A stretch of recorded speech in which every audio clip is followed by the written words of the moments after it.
Vi kom lidt mærkeligt i gang. Vi har nogle problemer med vores teknik i øjeblikket, men de arbejder på højtryk. Her er nyhederne klokken 9. Godmorgen. Lad os se, hvordan det gør. Det kommer til at køre.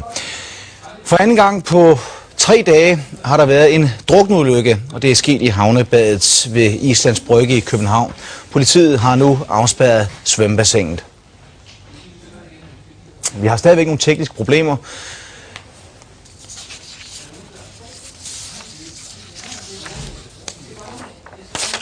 Jeg får at vide, at vi arbejder i hvert fald på det, og at jeg tager lige oplægget en gang til. Altså for anden gang på 3 dage har der været en drukneulykke i havnebadet ved Islands Brygge i København. Politiet har nu afspærret svømmebassinet.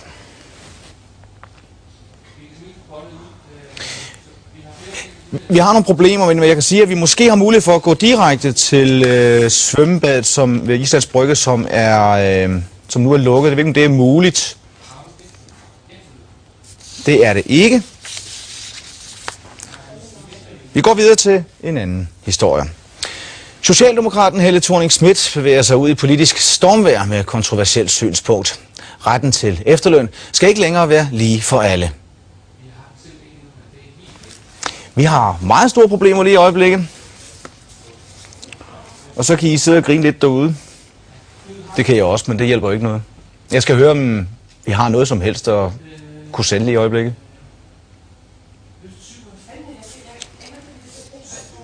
Der er store problemer. Jeg tror varmen et eller andet sted har sat sig i vores båndmaskiner, i vores computer, i alt. Det er inficeret med varme. Måske.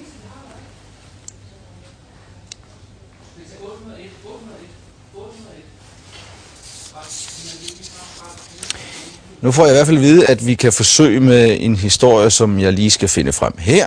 Og den siger, at København er en af de eneste storbyer i Europa, hvor det ikke koster noget at smide affald på gaden.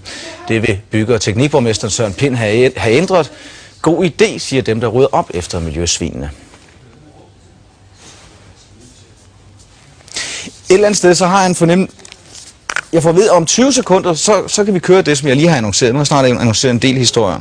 Altså, København er en af de eneste storbyer i Europa, hvor det ikke koster noget at smide affald på gaden. Det vil bygge- og teknikborgmester Søren Pind have ændret. Det er en god idé, det siger dem, der rydder op efter miljøsvinene.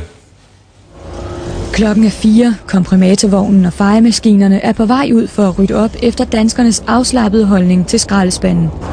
Og så tirsdag morgen, så er det ikke engang den slemmeste dag. Sådan en mandag morgen eller sådan noget. Ja, så skal vi prøve at se det. Rigtigt. Her i Nyhavn er det ikke kun de besøgende, der sviner. Restauratørerne efterlader selv hele affaldssække. Det gør de. Så dem lægger vi lidt i krig med en gang imellem. I alt bliver omkring 20 tons affald kørt til forbrænding om dagen alene i hovedstaden. Så her synes de bøder kunne være en god idé. Vi er nogle svin. Decideret. At man ikke bare lige kan. Nu har jeg lært fra farmers tid af, at hvis man har et stykke papir og sådan noget der,